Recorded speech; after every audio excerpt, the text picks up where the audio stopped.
ndumiwe mbo jewe ndi ntaho mfatwa ndumusa nk'umwana ahiye mukwa ndumusa frontier ntambibe mfise unyeneye yoshobora kundondera je nangorane kuko muri uno mwanya ndi ntaho mfatwa ntaho magazi. Hello guys, mwaramutse cyane muri vanye no muherere turabanukije mwese amahoro y'Imana abane namwe. Twarabasezerana ko tuzoba tubahereza ibintu bimeze neza vy'umuriro vyatsa biturira ndetse n'ibindi bamwifuza kubona muzo ko mubibona. Nabasezerana ko nzokoma nabahereza ubwoko bwose bw'abantu abagufi bato barebare abinzoba birabura. Rero no munsi wo twagiriwe amahirwe n'iteka twarosunze bekana arimwo vyose agitembe ato napiga yo. Okay, kuri mikoro za nyinshi bajya muri kumwe na swingira Imana reka ibibazo wifuza kuvuga byose ndagemera cyane. Inyuma ya kamera muri kumwe na Bobo Vanchi ariko irimo kubananya n'ibindi kamanze nakira umutumire tumwake muri ubwami bwa Inyishu Media tubanaye tuvugana n'ibindi. Hello sister. Namahoro. Mumeze neza? Turashima Imana. Amazina mwe mwitwa bande? Okay, ku mazina yanje nahawe n'abavyeyi nitwa Iradukunda Dorine. Iradukunda Dorine akazina keza. Amazina ya film canke filme nkaba nitwa Dodo. Ya. Okay, mbakunzi banyishu Media muramumva ko turi kumwe na Dodo numwigeme akora neza. Ariko ivyo nivyo nivugije kugira tubananye n'ibindi. Uwo buri umwigeme canke uwo buri umumama? Mboje ndumwigeme. Urakoze Imana iguhezagire. Hanyuma bakunzi banyishu Media ntiwitinye kwaka nimero nuyinsa banzo yiguhereza nta kibazo na kimwe canye n'ibindi tugiye kuyaga vyinshi bimeze neza kandi muraza kumva ngo ibintu bimeze neza vy'umuti bimeze fresh sivyo none ga Dodo? Ya nivyo nkuko bisanzwe ni Dodo namumenyereye muri mwisomero TV naramubonye muri wetu company kuyandi ma TV mesh atandukanye mbega Dodo uno munsi ahantu uhagaze vyo kuri ni hehe? Mbo jewe ndi ntaho mfatwa ndumusa nk'umwana ahiye mukwa ndumusa frontier ntambibe mfise unyeneye yoshobora kundondera je nangorane kuko muri uno mwanya ndi ntaho mfatwa ntaho magazi. Mbega uno musi ntewe uri kurakora igikorwa ca filme canke cako ko ndakuzi uri umuno stop ntaho ntufatirwa urakina comedy na filme uno musi mbega uhagaze ntaho ufise uhagaze? Chaho magaze umamagaye ndamukinira ni ku mufuko murabizi abe market turonke y'ubufu tujanira abavyeyi canke n'imiryango. Okay bakunzi banyishu Media turi kumwe n'abasezerani ahanafasha urugendo rurerure cyane n'ibirato vyatabutse kumvo zo gutambuka cyane ariko nje kuronda uyu mwigeme mbega ko ndagusanze uri ngaha warukura kontorera imirima yawe iyi mirima yose ni wowe umurima ngaha usigaye utera n'imyumbati? Mbo imirima ndayikotesheje nibaza ko nawe ubibona. Imana ihabwe icubahiro naje nzozo nkoteshe ndime kuko urazi ko nkunda kurima kandi cyane urabizi gose. Hama Dodo reka tuinjire mu buzima buto tuyageho gato kugira ngo dushobore kuvugana ko nagiriwe ubuntu ukaba waje. Dodo uno munsi aho uhagaze ngaha bimwe wagiye ubinyisha kugira ngo ntidutebe bakuzi banyishu Media kugira ngo tugende tumenye ukuri. Dodo wambariye ko uri umwigeme utari umugore mbega Dodo uno munsi yoba ari singo canke arakunze? Mbo cena mugikunzi ngira kandi nta nuwo nkeneye. None ko tugeze kuba dukundanye wampevye ryari? Jewe iradukunda nawe ugira upunde kwe urumva nani narota dukundanye sanga namaze kugira navyibagiye. Yemea pepu kwa jina la Yesu.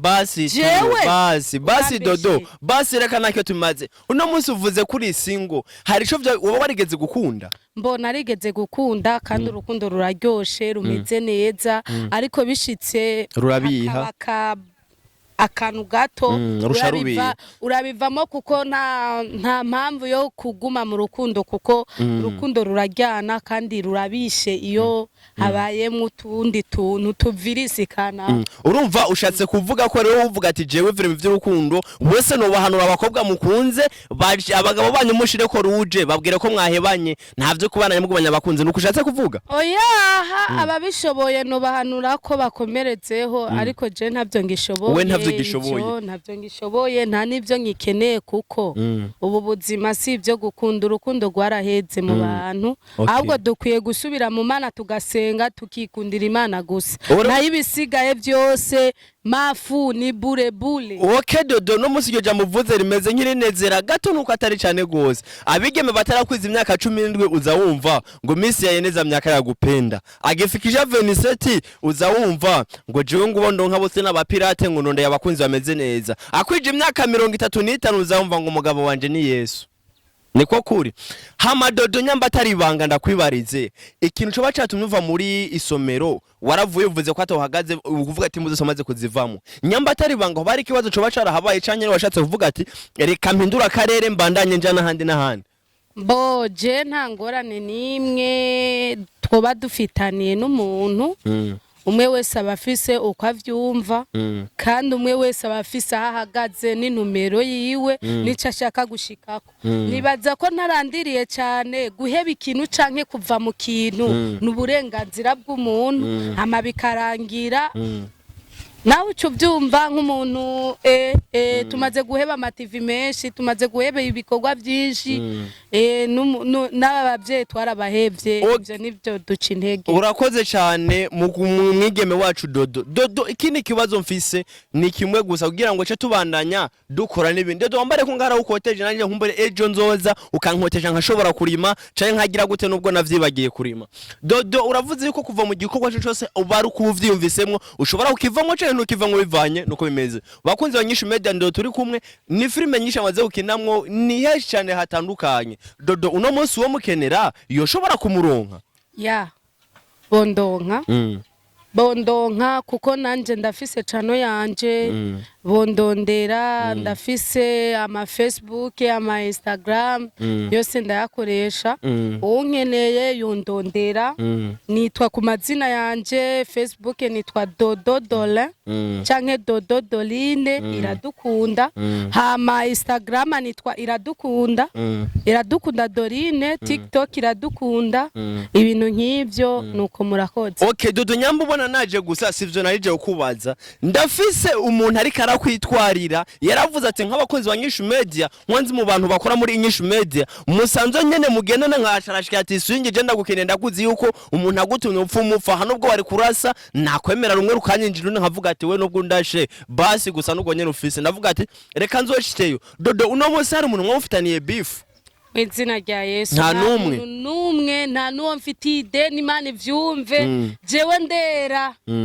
nta muntu numwe mana no mu kibano nta muntu numwe dufitaniye ikibazo urakoze bakunze ba Nyishu Media ivyavuze hari rwo usanga rukuri ariko kanu gacu usanga atari ukuri kuko jewe hari umuntu yaje kunyitwarako ariko no musishimye kubivuga mu vyite kandi bizoza rumuriro nukuri ivyo bintu ntivyoroshe urumva ko ari kari hagarara ko ngo je nta muntu ufitaniye ikibazo ibintu vyuko reka tubigumize uko nyene wibereho uko nyene bakunzi ba Nyishu Media nakaye kajambo kanyuma ushobora gushikiriza bakunzi ba Nyishu Media bakunzi ba Nyishu Media ndabashimiye cyane mwakoze kuntera kamo mwakoze ibintu nk'ivyo nawe wakoze no kutwitaba okay mwakoze cyane kandi Imana ibongera umugisha mubandanye ibikorwa byanyu bigenda neza bimere neza ibintu ndabona kari wane jewe mperuka nkina muri Nyishu Media niwe natanguye gukina siyo natanguye gukinira nibaza ko natanguye kwakinira ubwa kabiri mbanze kuba ndiko ndakina akarimbi k'urukundo dukina na bashani Queen mbo birayangara ndaza ku mu Nyishu Media nawe nyene mbona nyene ukuntu birazungazunga bigeze bamfata nabi baragufashe neza uko byari kose turabishima ariko mbo Imana ibahezage murakoze cyane bakunzi ba Nyishu Media tubashimire inyuma ya kamera twari kumwe na Bobo Vanchi umukameramani uno munsi ariko aravyitwaramwe neza ariko abikora neza cyane nukuri arakwifana uko tugaheza kino kiganiro ukishaka kwiboti gutwara ifana y'igihumbo eje kuyinkucu yiriha kubera urukundo rwa cyane rwose eje kuyinywa ucu yiriha Dodo reka tubashimire cyane n'ubundi munsi bakeneye muze mutwitabo sivyo ko gusa ngenda kubwiye ko hari amakuru ndagufitiye kandi vuba na vuba shobora kuyagushikiriza murakoze cyane Imana ibahezagire amen ndumiwe